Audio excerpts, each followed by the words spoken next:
normal people become terrified of criminals. Shots were just fired. Police just came out and told us, and we're headed there right now. They become terrified of their own government. We got good news on the horizon, my friends. When you see a headline like this, Black Lives Matter leader endorses Trump for 2024 election. Says the Democratic Party is a racist party that strikes at the heart of the black family and the nuclear family. Woo-hoo. So this is a guy who helped found the Rhode Island BLM chapter, who is now advocating for the rights of J6 protesters and says Trump is the best candidate we have. Donald Trump is also leading Joe Biden in 5 of 6 swing states. So as of right now, it's looking like Donald Trump's going to win. From my polling of my friends, which is not that many people, but they're kind of normie, it's like Biden's old, man. That's what even the people that voted for him are like, this guy's just too old. Well, he sucks too. Yeah, but they don't want old. He didn't want old people. They don't want old people, which is also like his same argument for Trump. Like, he's too old. We need new blood. We need do. young men. Have you seen the comparison of I've ranted about this multiple times on this show, but how old the politicians are now compared to the normalcy like before the millennial era? Do we want millennial and Gen Z politicians though? I mean, I want some It's all boomers. They have no ties to the current struggles young people are going through. It's insane. I totally get that, but I mean, just just incompetence 38. levels, right? Yeah, Vivek's 38. He's a millennial. I'll take it. Well, perhaps part of the incompetence that has Vivek. come from millennials and Zoomers is that none of the individuals older than them are retaring and giving them the power. I totally agree. I think it is the childification of humanity. Right. That people are staying as permanent children. So when I see these videos where it's like, adulting, it's so hard. It's like, if you are someone who constantly looks to the older generation as if they're in charge, instead of looking to yourself as someone who needs to take charge, you will get this phenomenon. You know who's more terrifying to me than someone who wants to perpetually be a child? And there is something terrifying about that, is someone who never wants to retire. If you never want to retire and you want to hold on to power forever, there is something deeply But you can primary these people. The problem is they're running effectively unopposed, and young people aren't trying. Because what I see happening is that they aren't even given the shot. They aren't given the resources. It's not about being given a shot. You have to just do it. The thing is, my point is every generation sucks right now, except maybe Gen X, but they just don't care. Every generation sucks, but boomers had 20% of the wealth at the age of Zoomers and millennials, and we've got 4%. I totally agree. They've got 186% worse purchasing power. Yeah, no, I totally agree, and the boomers have a lot of blame to shoulder for this, but I mean, it doesn't change the fact that the millennials are not really capable of governing as a generation. I mean, like you have your exceptions, I think you're selling millennials short. I don't blame boomers for having wealth. I blame boomers for not educating younger generations. This is nonsense. It's all lies. I disagree with everyone here. If only millennials voted in Canada, we would have a conservative majority government. Boomers are more likely to vote for liberals than millennials in Canada. There is so much propaganda going against the younger generation from boomers that want to hold on to power. And there are good boomers. I love you guys. Don't worry. But there's a lot of bad ones that have a lot of power. Right. So I'm talking about the United States. Right. I'd have to look at the data here. Obviously, I'm Canadian, but there's a lot of propaganda against the younger generations. Millennials are looking at boomers as if they're always in charge. Instead of, for whatever reason, like in my life, I've had disdain for everyone older than me all the time. Just like it didn't matter who you were. Teacher, you're awful, you're stupid. I'm 12 and I'm smarter than you, even though I know I'm really not. I don't care. You're dumb, I'm smart, you don't get it. So I get older, I'm like, look, they're doing it wrong. I can't stand this. I'm gonna go do it. But millennials tend to be like, well, they're the one who's the senator. They're the one in charge. I can't do it. It's not that no millennial is doing it. It's that millennials in general have this tendency towards assuming the older generation are the ones who are supposed to do it, not them. And I'm talking in general. Like, you always have your exceptions, right? Talking about I do think there is a kind of sense of giving up amongst young generations. They're like, the economy is so bad, the world is headed down a spiral, and they just kind of they've given it. Okay, you guys can do. No. I'm saying like when you're a child, you ask your parents for permission.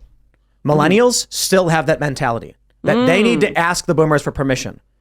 I'm like, as soon as you turn 18, you're in charge. Right. And you look the boomer in the eye and say, shut your mouth, I'm the boss now, start mopping the floors. They have all of the money. They have all of the financial, most of them.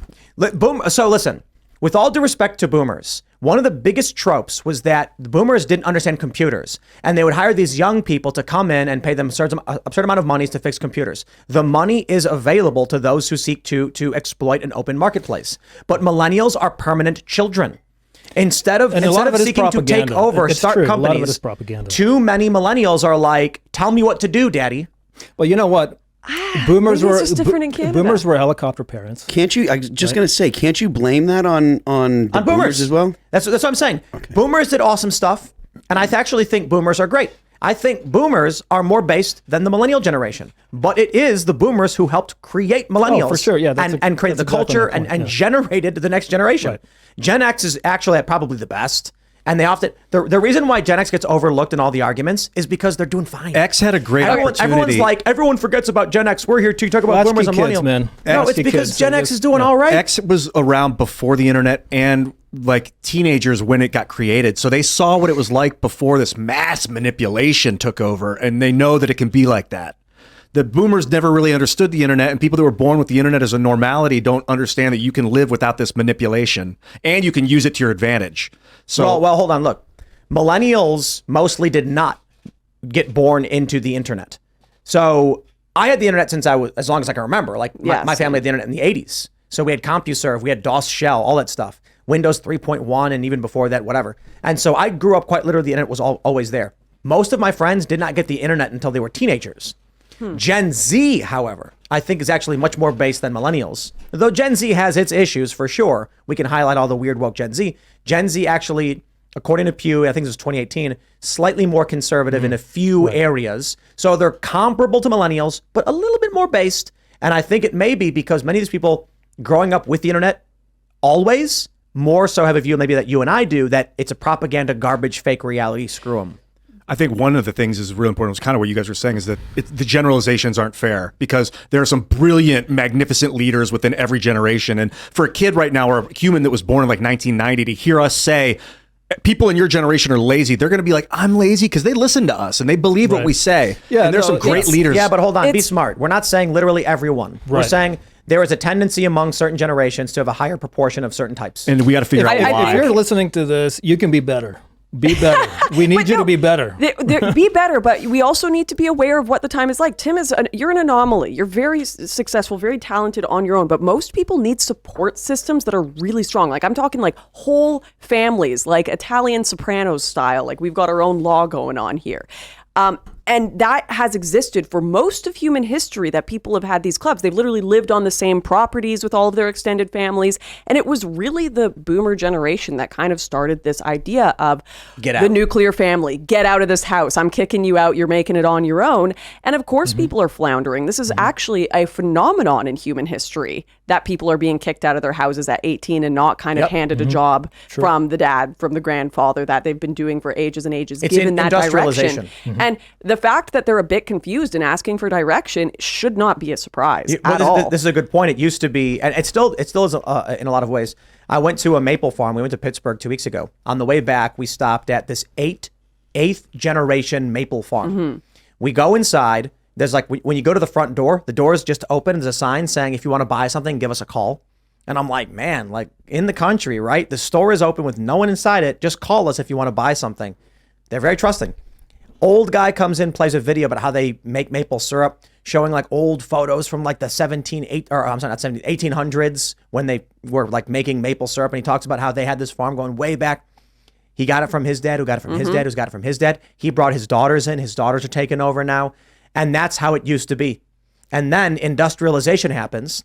You don't own anything anymore. And so when your kid gets older, you say, go find a job somewhere else, instead of the dad being like, son, when you're old enough, you're this blacksmith's forge will be yours. There is an incredible rant on this in the second episode of Fear and Loathing in the New Jerusalem by Martyr Maid. I don't know if any of you guys have listened to the podcast, but it's very good. And he talks about how if you ask a man at a random farm in the middle of nowhere in the Middle East who he is, he's going to be able to tell you. He knows exactly who he is. He knows who his family has been for thousands of years. He knows what his identity is, what his job is. You are going to have a tough time manipulating that man into absurd ideologies. Whereas if you ask someone, a modern suburbanite in the city, who they are, what did he say? He said, they don't need existentialist philosophers there. They don't need these people asking, who are we? Because they know we need those people here because we are such a diaspora. We are so spread out. We are kicked out of our houses. We don't know who our families are. We don't know our history. We don't have these lineages of jobs. And we're very easily controllable because of that and very easily confused because of that. You get offered a sense of identity in the realm of a new radical ideology every single day on Twitter, Instagram, YouTube. You're going to be desperate for that because there is nothing you are latched onto in this world when you are kicked away from your family and the closest people you have are nuclear and there's nothing outside of that even.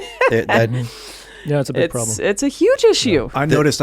Go for it. Well, I just want to say that one of the things that you're seeing nowadays, or I think you're seeing nowadays, is the fact that human societies don't get to have the option of not having religion. So if your society has culture and religion that's built into it, then it's going to have, certain things that it does, and everyone kind of knows how to be in the world, right? If you don't have that, if you don't have religion, if that's taken away or you just abandon it, then you end up having society replace a religion that has foundations, that works, oftentimes with statism. And that's what you saw. That's what Nietzsche was talking about when he said, God is dead. That's what you saw in Nazi Germany. That's what you saw in communist Russia and China.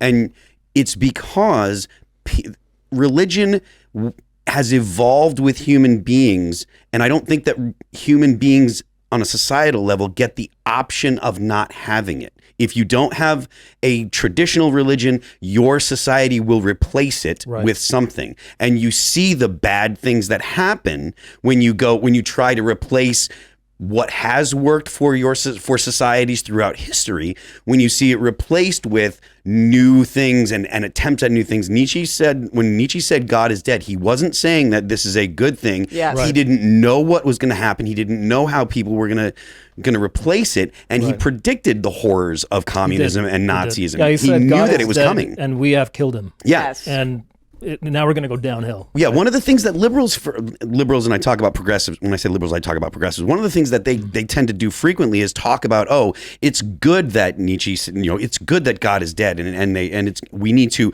evolve beyond religion. But the evolution is the wrong word, first of all, because you don't evolve unless there's outside forces working on you. It's like human beings don't just change because it's self-directed evolution now. Fair enough. So it's transhumanism and all this stuff. It's shown that it doesn't work, though. It doesn't work for human society. It's a disaster. Yeah. It ends in piles and piles and piles of bodies all the time. I was thinking when someone is going to develop their sense of self, I can tell you what to believe, but you're going to need to tell me what you believe. And that's what I've noticed about indoctrination is you can tell people can go online and be told this is what I'm supposed to be, this is what but until they have an opportunity to express themselves, it's going to be challenging to develop themselves. And this is why I like things like X Spaces or opportunities where you throw up a video chat or an audio chat and people come in and get the mic and then they express what they believe. And it's like you're allowing people to develop themselves. And we need more that's what a good parent will allow the kid to tell you what they are. I think if you're constantly telling your kid what they're going to be, what they are, it's like the brain can handle it, but you need the entire core system to experience the vibration of explaining what I am. More people. It's the most basic act of creation is to speak, right? Yeah. It's like the story in Genesis, right? God spoke the worlds into existence, and we're made in the image of God, so we have that same kind of power. You know what I mean? I believe that's what sets us apart. And when it comes to things like censorship, it is an attack on that divine image that you have because you're not expressing yourself. That's it, man. The word, it's cymatic. There's literally the vibration. I'm into metamaterials for this, etching shape into your core, your DNA and things with your voice, with the vibration. It's so important. So I encourage everybody out there to create spaces to let other people come express themselves in your presence. Thanks for watching this clip from the Timcast IRL podcast. Hang out with us live Monday through Friday at 8 p.m. and become a member over at timcast.com for uncensored, members-only shows exclusive. Thanks for hanging out, and we'll see you all next time.